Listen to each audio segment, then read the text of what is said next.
가끔씩 설이나 추석과 같은 명절, 이런 명절을 지나고 보면요, 예전에 먼저 일찌감치 하나님 나라 가신 아버지가 가끔씩 생각이 날 때가 있어요. 그러니까 아버지가 지금도 살아계셨으면 좋겠다. 근데 너무 일찍 하나님 불러 가셨지요. 그래서 명절이 지나다 보면요, 아버지와 어린 시절 추억들이 떠오를 때가 있는 거예요. 그 중에 하나가, 요즘은 그런 게 없는 것 같은데요, 명절을 앞두고 아버지가 시간을 내서 두 아들 녀석 데리고 목욕탕을 갑니다. 예. 빙그레 웃으시는 분들 그런 경험이 있잖아요. 그때는 어린 마음에 싫었어요. 그게 막 때를 그냥 박박 밀고 얼마나 아픈지 아십니까? 그런데 끝나고 바나나 우유 사주시는 그 맛에 아버지 손을 붙들고 쫓아갔던 기억.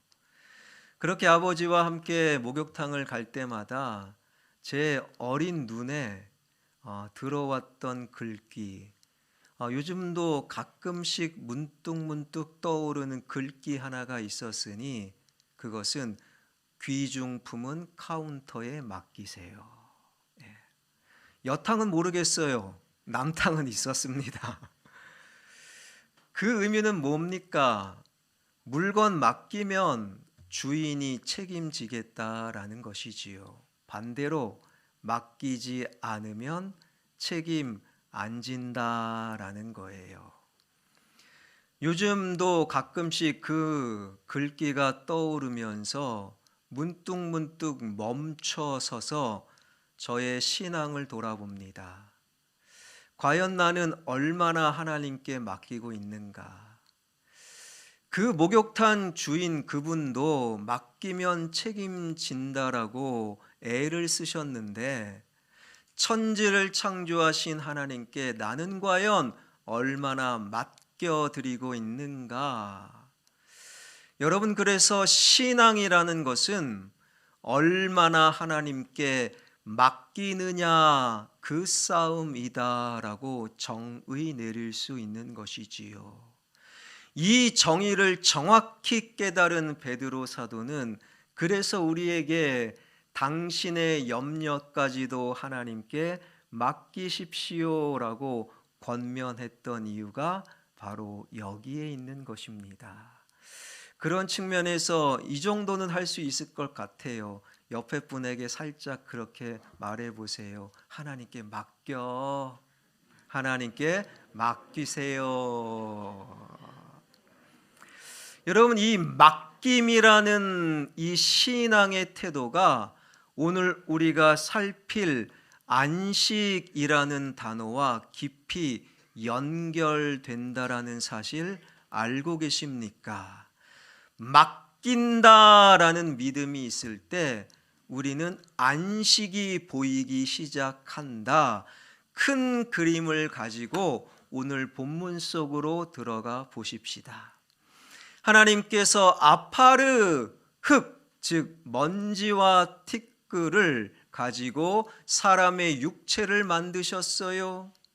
여기까지는 동물하고 똑같다. 그러나 특별히 사람에게는 그 코에 생기를 불어넣어 주심으로 말미암아 그 먼지와 티끌이 살아있는 영, 사람이 되었더라. 그 사람을 향한 첫 번째 창조 질서는 지난주에 살핀 대로 하나님과 좋은 관계를 유지하고 하나님께서 믿고 맡겨주신 모든 피조물, 모든 사람들과 좋은 관계를 맺는 것, 이것이 첫 번째 사람들이 지켜야 될 창조의 질서라는 거예요. 이러한 창조의 질서를 따라 살아가는 그 사람들을 가리켜 하나님께서는 심히 기뻐하셨다라는 것이지요. 그리고 오늘 본문 속에서 두 번째 창조의 질서를 발견할 수 있어야 되는데, 바로 사람을 향한 하나님의 창조 질서는 사람은 일하는 존재다라는 사실입니다. 저를 한번 따라합니다. 사람은 일하는 존재다. 사람은 일하는 존재다. 이것은 세상이 말하는 기계적인 일이 아니라는 거예요. 영적으로 창조 질서를 보니 사람은 일하는 존재라는 거예요. 창세기 1장 26절에 보게 되면 하나님께서 자, 우리가 사람을 우리의 모양과 형상대로 사람을 만들자 그러시고 1장에서 사람을 창조하셨죠. 창세기 1장에 기록된 사람 창조는 한마디로 총론, 그러니까 큰 그림이에요. 그리고 사람 창조에 대한 강론, 아주 세부적인 내용이 창세기 2장 4절부터 쭉 기록되어 있는데, 여러분, 하나님께서 사람을 창조하실 때 몇째 날 창조하셨습니까? 6째 날 창조하셨잖아요. 그 사람을 창조하실 때 6째 날 천지의 상황이 어떠하였는가? 창세기 2장 5절은 이렇게 증언합니다. 다 한번 읽겠습니다. 여호와 하나님이 땅에 비를 내리지 아니하셨고 땅을 갈 사람도 없었으므로 들에는 초목이 아직 없었고 밭에는 채소가 나지 아니하였으며. 그러니까 하나님께서 사람을 창조하실 때 6째 날 들에는 밭에는 초목이 그리고 채소가 없었다라고 성경은 분명히 말씀하고 있잖아요. 성경을 조금 읽고 아시는 분들은 이 대목에서 고개가 갸우뚱해야 되는 거예요. 왜요? 하나님께서 셋째 날, 6째 날 전에 셋째 날 이미 바다와 땅을 나누시고 그 땅 가운데 풀과 채소와 과목을 이미 셋째 날 만드셨잖아요. 확인합니다. 창세기 1장 11절 12절 제가 한번 읽겠습니다. 하나님이 이르시되 땅은 풀과 씨 맺는 채소와 각기 종류대로 씨 가진 열매 맺는 나무를 내라 하시니 그대로 되어 땅이 풀과 각기 종류대로 씨 맺는 채소와 각기 종류대로 씨 가진 열매 맺는 나무를 내니 하나님이 보시기에 좋았더라. 이 날은 셋째 날인 거예요. 셋째 날 이미 온 땅에 채소와 풀과 과목을 하나님이 만드셨어요. 그런데 창세기 2장 5절에서는 왜 6째 날에 그 땅에 아무것도 없었다라고 말씀하시는가? 성경 앞과 뒤가 안 맞네요. 틀렸네요. 그렇지 않다라는 거예요. 우리말 성경을 가볍게 보면 성경 앞뒤가 안 맞네요 할 수 있겠지만 히브리어 성경 원문을 들여다보니 성경이 안 맞을 수가 없는 거예요. 하나님께서 셋째 날 온 땅의 채소와 풀과 과목을 만드셨는데 그 땅은요, 아레츠라는 단어를 쓰는 거예요. 그냥 땅이에요. 사람이 살지 않고 살 필요도 없는 그냥 땅. 여러분, 오늘날에도 사람이 살 수 있는 땅이 있고 고속도로를 막 달려보면 사람이 살 필요 혹은 살 수 없는 땅이 있잖아요. 이게 아레츠예요. 사람이 살 수 없는 땅은 셋째 날, 사람의 손길이 필요 없는 땅은 셋째 날, 그 아레츠는 풀과 채소와 과목을 만드셨어요. 그런데 창세기 2장 5절 그 땅, 아무것도 없었던 그 땅이 바로 사대라는 단어를 쓰고 있어요. 이 사대라는 히브리어 단어는요, 사람이 수고해야 될 땅, 사람이 경작해야 될 땅, 사람들이 가꾸어야 될 땅, 그런 의미가 있는 거예요. 그런 사람이 수고하고 가꾸어야 될 땅 사대는 가만히 내버려 두셔서 사람을 만드시고, 사람아 네가 가꿔, 이 땅은 네가 수고해, 이 땅에서는 네가 일해야 돼 라고 하나님께서 사람을 창조하셨다라는 거예요. 여러분, 하나님께서는 우리로 하여금 무위도식하라고 우리를 만드신 것이 아닙니다.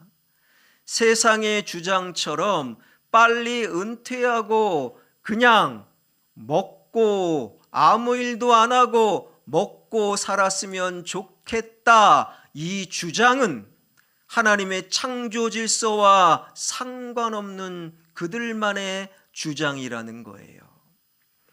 하나님께서는 하나님 이미 만들어 놓으신 재료와 법칙과 질서를 따라 사람을 만드시되 열심히 일하고 열심히 성실하게 수고하고 학생들은 열심히 공부하는 존재로 하나님께서는 우리 사람을 창조하셨다라는 거예요. 그 일과 수고는 언제 끝난다고요? 요한계시록의 말씀과 연결하면 하나님이 우리를 천국으로 부르시는 그 순간에 우리의 일, 우리의 수고는 그때 끝난다라는 거예요. 여러분 꼭 기억하십시오. 사람을 향한 창조의 질서는 사람은 일하는 존재로 창조되었다. 이 말씀을 우리가 깨달을 때 그러면 우리는 어떻게 되겠습니까? 주일 저녁 예배드리고 가족끼리 시간을 보내고 또 내일 월요일 출근하고 일터에 가시는 분들, 이러해야 되는 것 아니겠습니까? 출근, 고객 만족, 화이팅, 신나게 회사 가자. 그럴 수 있어야 한다라는 거예요. 학교에서 공부하러 가는 학교 가는 그 학생들, 공부, 최선을 다해 기회가 있을 때 공부하자. 그럴 수 있어야 한다라는 거예요. 왜요? 하나님께서 사람을 창조하시되 일하는 존재로 창조되었기 때문이다. 여기서 우리가 잊지 말아야 될 중요한 또 다른 하나님의 창조 질서는 우리의 일, 우리의 수고, 우리의 공부는 안식함으로 완성된다. 하나님께서 여섯째 날 마지막으로 사람을 만드셨고, 그리고 오늘 본문 1절처럼 천지와 만물이 다 이루어졌다. 그래서 창조 사역이 여섯째 날 그렇게 끝난 것으로 보입니다. 그런데 하나님께서는 그것으로 끝내지 아니하시고 충분하지 않다라고 하시면서 하나님께서는 2절에서 이렇게 말씀하고 계시는데, 2절 말씀 다 한번 읽겠습니다. 하나님이 그가 하시던 일을 일곱째 날에 마치시니 그가 하시던 모든 일을 그치고 일곱째 날에 안식하시니라. 분명히 말씀하고 계셔요. 여섯째 날 마지막으로 사람 창조의 일, 창조 사역으로 끝난 게 아니라 일곱째 날 창조의 일, 창조 사역은 마쳤고 일곱째 날 무엇을 하셨는가? 일곱째 날 안식하셨습니다. 그러니까 안식이야말로 창조의 일, 창조 사역의 완성이요, 6째 날까지 일하시고 7째 날 쉬셨습니다 라고 창조를 이해하는 것은 오해요, 잘못된 이해라는 거예요. 여러분, 안식과 하나님 안에서 쉼이라는 이 쉼을 오해하는 분들이 이런 말을 하는 것이지요. 열심히 일한 당신 떠나라. 어디로 떠납니까? 일이 끝났대요. 그러니까 떠날 수 있답니다. 공부가 끝났대요. 시험이 끝났대요. 어떤 프로젝트가 끝났대요. 이제 마음껏 쉬자, 휴가 가자. 이것은 안식에 대한 오해라는 거예요. 안식은요, 세상에서 말하는 휴식과 너무너무 다른 의미라는 것이지요. 하나님은 말씀하세요.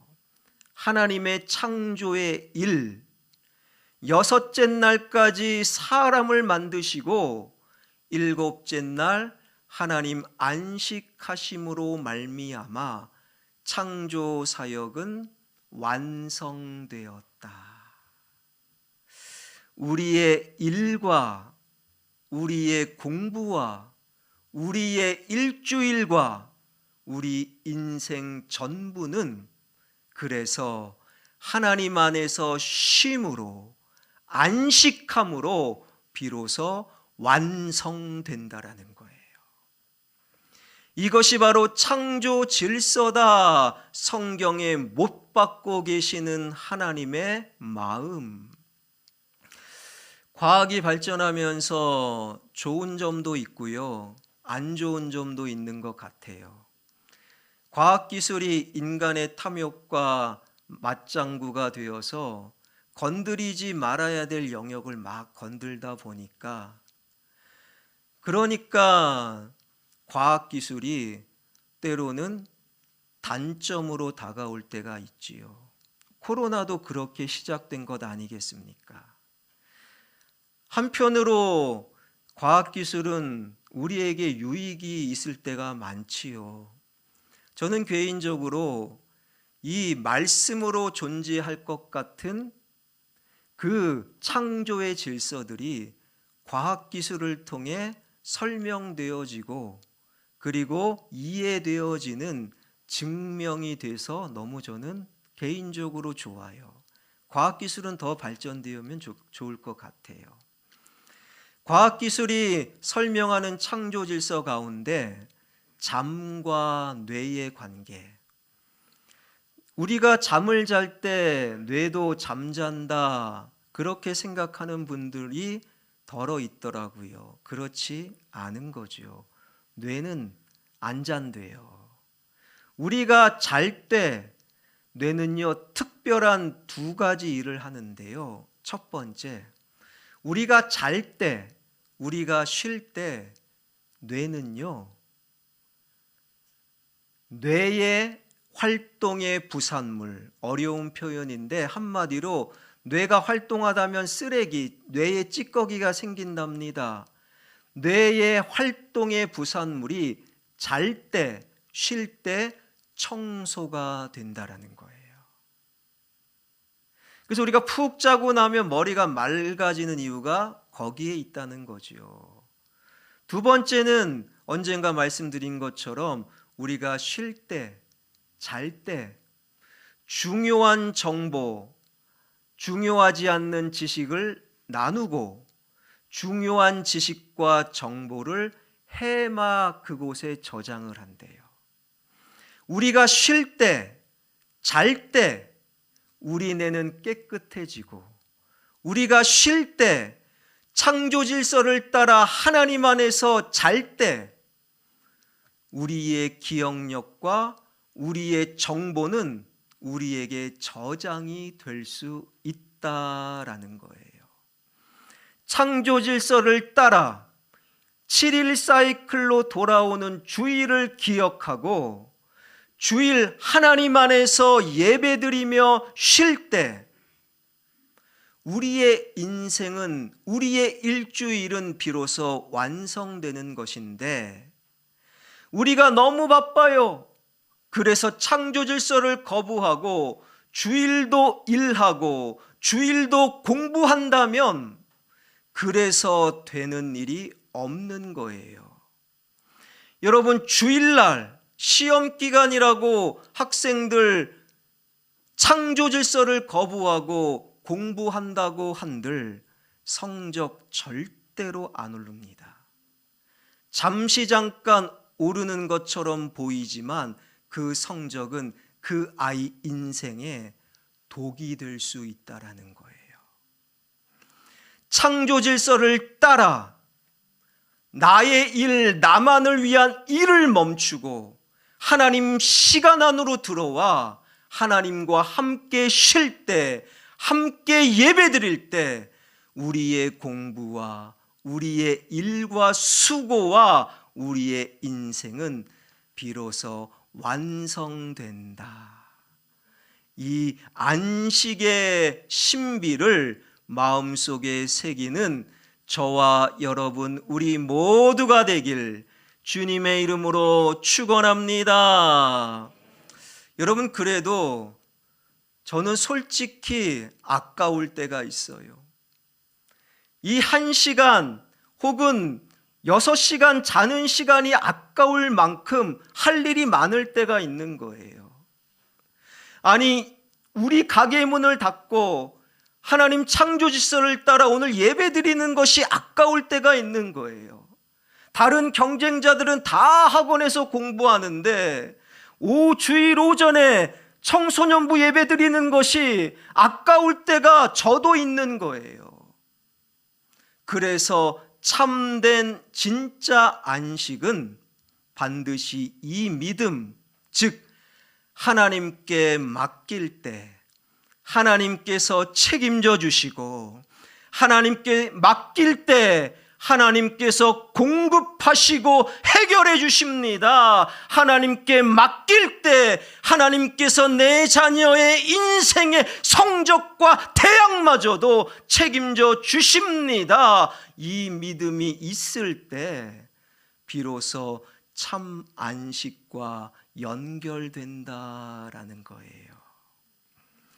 여러분, 사람이 완전히 맡길 때 그때가 어떤 상황인 줄 아십니까?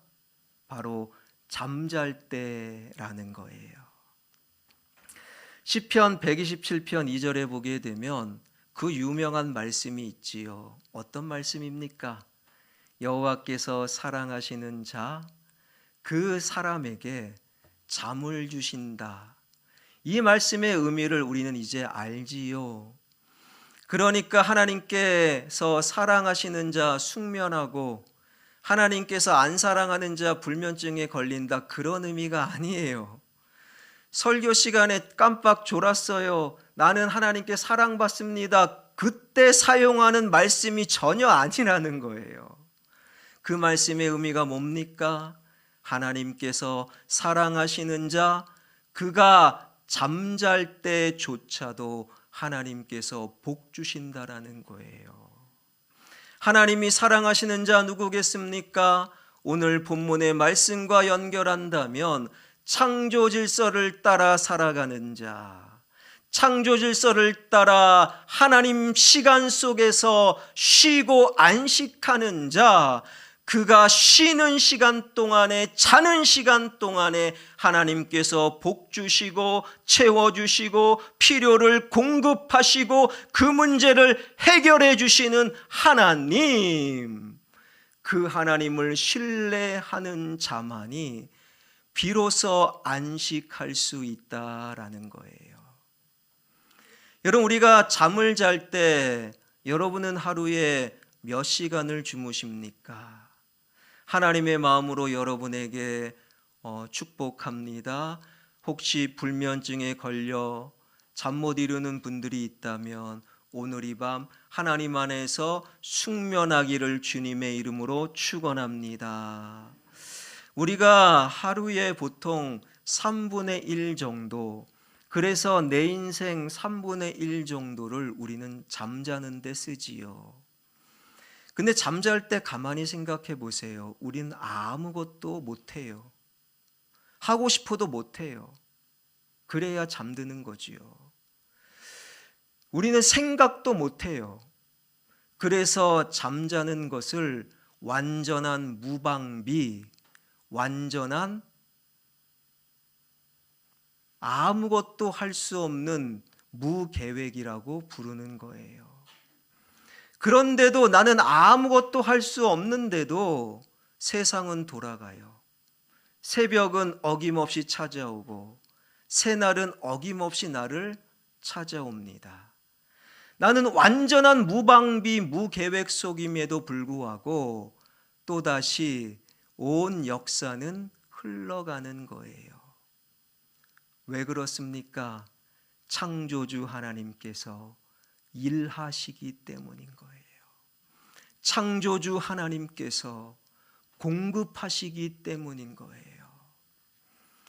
여러분, 사람 중에 가장 잘 자는 사람이 누구겠습니까? 절까요? 장로님일까요? 기도 엄청 많이 하는 권사님일까요? 아니에요. 어린아이, 갓난아이들, 걔네들은요 전쟁이 나도 뭐 나라가 힘들어도 우리 아빠 월급이 안 올라도 걔네들은 하루 종일 자요. 그런데 놀라운 것은요, 아무것도 안 하고 그냥 새근새근 잠만 자는데도 하나님께서 키를 자라게 하시고 하나님께서 면역력을 높여주시고 모든 필요를 하나님께서 잠자는 동안 공급하시잖아요. 그러니 어린아이들은 하나님께 완전히 맡겨드린 영적인 존재요. 그런 어린아이와 같은 자들이어야만 하나님 나라에 들어갈 수 있다라고 말씀하신 주님의 말씀이 이해되는 것이지요. 그래서 잠이라는 것은 온전한 맡김, 하나님께 맡길 때 많이 맡길수록 하나님께서 책임지시고 하나님께서 공급하시고 하나님께서 해결해 주실 줄 믿습니다. 이 믿음으로 참된 안식을 경험하는 우리 모두가 되길 주님의 이름으로 축원합니다. 제가 설교를 마감하면서 며칠 전에 읽었던 그 글, 너무너무 은혜가 되는 그 글을 그대로 한번 읽어드릴게요. 지하철 1호선을 탔습니다. 이른 아침 인천행 이어서 자리가 많더군요. 자리에 앉아 있는데 신도림쯤에서 어떤 아저씨가 가방을 들고 탔습니다. 아저씨는 가방을 내려놓고 헛기침을 몇 번 하더니 손잡이를 양손으로 잡고 일장연설을 시작했습니다. 어떤 아저씨인가요? 물건을 파는 분이었죠. 자, 여러분 안녕하십니까? 제가 여러분 앞에 나선 이유는 가시는 걸음에 좋은 물건 하나 소개해드리고자 이렇게 나왔습니다. 그런 물건을 직접 보여드리겠습니다. 자, 플라스틱 머리에 숯이 달려 있습니다. 대체 이것이 무엇이겠습니까? 예, 칫솔입니다. 이걸 왜 가지고 나왔겠습니까? 물론 팔려고 나왔습니다. 한 개에 200원, 5개 묶여 있습니다. 얼마이겠습니까? 예, 1,000원입니다. 뒷면 돌려보겠습니다. 영어가 적혀 있습니다. Made in Korea. 이게 무슨 뜻이겠습니까? 수출했다는 겁니다. 수출이 잘 됐겠습니까? 폭삭 망했습니다. 그래서 들고 나왔습니다. 자, 그럼 여러분에게 한 묶음씩 돌려보겠습니다. 바로 지하철 나가도 되겠죠. 제가 그 글은 이렇게 이어집니다. 그리고 아저씨는 칫솔을 한 묶음씩 사람들에게 돌리더군요. 사람들은 너무 황당해서 웃지도 않더군요. 칫솔 묶음을 다 돌린 아저씨가 다시 입을 열었습니다. 자, 여러분, 여기서 제가 몇 묶음이나 팔 수 있겠습니까? 여러분도 궁금하십니까? 저는 더 궁금합니다. 잠시 후에 결과를 알려드리겠습니다. 결국 칫솔은 4묶음이 팔렸고 아저씨는 다음과 같이 마무리를 지었습니다. 자, 여러분, 칫솔 4묶음 팔았습니다. 총 매출이 얼마이겠습니까? 칫솔 5개짜리 4묶음 판 금액이 겨우 4,000원입니다. 제가 실망했겠습니까? 안 했겠습니까? 물론 실망했습니다. 그렇다고 제가 여기서 포기하겠습니까? 절대로 포기하지 않습니다. 저는 다음 칸으로 갑니다. 그 말과 함께 아저씨는 칫솔 가방을 들고 유유히 다음 칸으로 가더군요. 글을 읽는 것도 쉽지 않아요. 눈이 잘 안 보이니까 외우는 게 낫지요. 칫솔 20개에 결국 4,000원을 벌었답니다. 그 원가를 빼면 그분이 하루에 얼마를 벌게 될까요? 그 번 돈으로 자녀들 학원 보내고 필요한 것 사주고 가족들 부양하는 것이 아마 쉽지 않을 수도 있겠다 생각이 듭니다.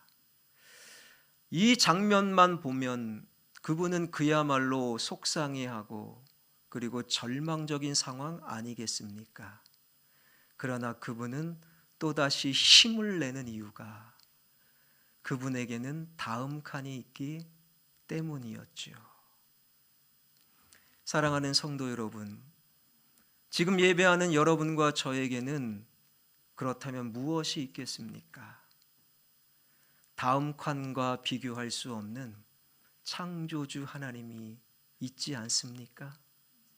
천지를 창조하시고 못할 것이 없으신 전능하신 하나님, 끔찍이도 나를 아끼고 나 없으면 못 사시는 나를 사랑하시는 내 편 드시는 하나님, 그 하나님이 우리에게 있다라는 거예요.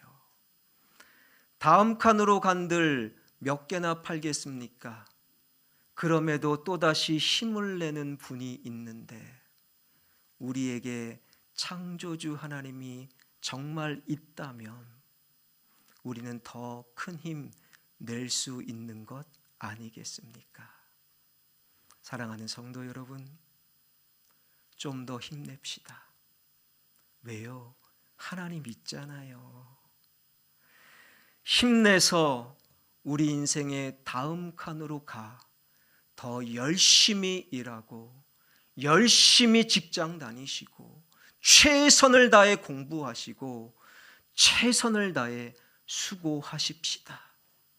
열심히 일하되 우리가 잊지 말아야 될 그 일과 공부와 수고의 완성은 바로 하나님의 시간 속에 내가 쉬는 것, 안식하는 것임을 잊지 마십시다. 그리고 하나님께 맡겨드릴 때 하나님이 책임져 주시고 하나님이 공급하시고 해결해 주실 줄 믿습니다. 그 믿음으로 참된 안식 속에 거함으로 하늘의 공급, 하늘의 충만한 풍요와 기쁨과 능력을 날마다 경험하는 저와 여러분, 우리 모두가 되길 주님의 이름으로 축원합니다.